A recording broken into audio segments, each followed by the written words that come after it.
Tahukah Anda, otak merupakan bagian tubuh yang paling penting bagi manusia? Sekarang angkat tangan Anda dan letakkan pada dahi. Tepat di situ, ada bagian otak yang paling istimewa. Bagian itu disebut prefrontal cortex, atau disingkat PFC. Menurut peneliti otak Jordan Grafman, PFC ini hanya ada pada otak manusia, sehingga membedakan kita dengan binatang. Bagian ini diciptakan dan dirancang khusus oleh Tuhan supaya manusia mampu memilih dan memiliki etika. PFC berfungsi seperti pemimpin. Ia bertanggung jawab untuk berkonsentrasi, memahami benar dan salah, mengendalikan diri, menunda kepuasan, berpikir kritis, dan merencanakan masa depan. PFC adalah pusat pertimbangan dan pengambilan keputusan. PFC inilah yang membentuk kepribadian dan perilaku sosial.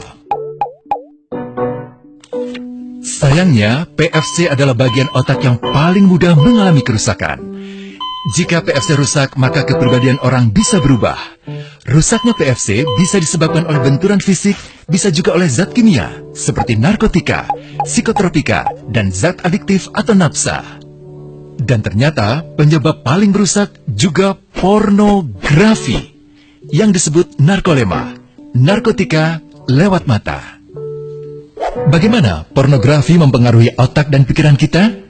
Adi, remaja 12 tahun, melihat gambar di TV yang menjurus ke porno. Awalnya, ia merasa kaget dan jijik. Ini karena sistem limbik di otak Adi menjadi aktif. Sistem limbik mengatur emosi juga keinginan makan, minum, dan berhubungan seksual. Sistem limbik ini kemudian mengaktifkan zat kimia otak bernama dopamin. Dopamin memberi rasa senang, penasaran, sekaligus kecanduan. Zat ini juga aktif jika orang mengkonsumsi nafsa. Oleh karena itu, sifat candu pornografi sama dengan sifat candu nafsa. Otak akan mengingat apa yang membuat Adi senang dan bagaimana ia memperolehnya. Jika Adi mendapatkan pembinaan akhlak, etika yang baik, dan patuh pada norma sosial, dorongan melihat pornografi, meskipun menyenangkan, akan ia abaikan. Namun karena hal itu tidak ada pada diri Adi, ketika ia sedang merasa bosan dan ingin mencari kesenangan, otak akan mendorongnya agar melihat pornografi lagi. Namun lama-lama, Adi bosan melihat jenis gambar yang sama, dan butuh yang lebih porno untuk memicu rasa senang. Sekarang, dengan internet, pornografi menjadi jauh lebih mudah didapat. Pertama, Adi membuka internet dan tidak sengaja melihat gambar yang menjurus ke porno. Berikutnya, ia sengaja membuka lagi untuk melihat yang lebih porno. Awalnya melihat yang sedikit terbuka, lama-lama semuanya terbuka. Awalnya melihat 1 menit, lama-lama 1 jam. Adi mengalami kecanduan pornografi. Bagaimana kerusakan PFC akibat kecanduan pornografi? Secara alamiah, dopamin dialirkan dari sistem limbik ke PFC. Orang yang kecanduan pornografi akan mengalirkan dopamin secara berlebihan, sehingga membanjiri PFC. PFC menjadi tidak aktif karena terendam dopamin. Semakin sering PFC tidak aktif, ia akan semakin mengerut dan fungsinya terganggu. Sistem limbik justru akan berkembang semakin besar karena terus mengaktifkan dopamin, sehingga Adi cenderung untuk terus mencari kesenangan tanpa takut atas akibatnya.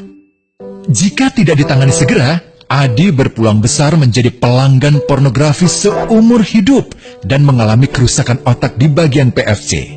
Awalnya, ia akan kehilangan konsentrasi, penurunan kemampuan menimbang benar dan salah, serta berkurangnya kemampuan mengambil keputusan.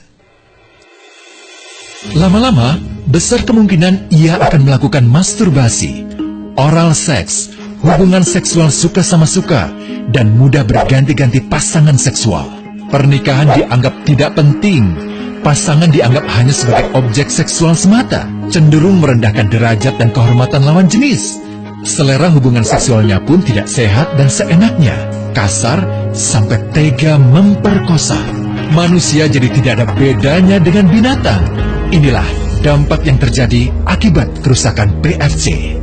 Ahli bedah otak Donald Hilton Jr. mengatakan, jika difoto menggunakan alat magnetic resonance imaging, otak yang rusak akibat pornografi memperlihatkan hasil yang sama dengan otak yang rusak karena kecelakaan.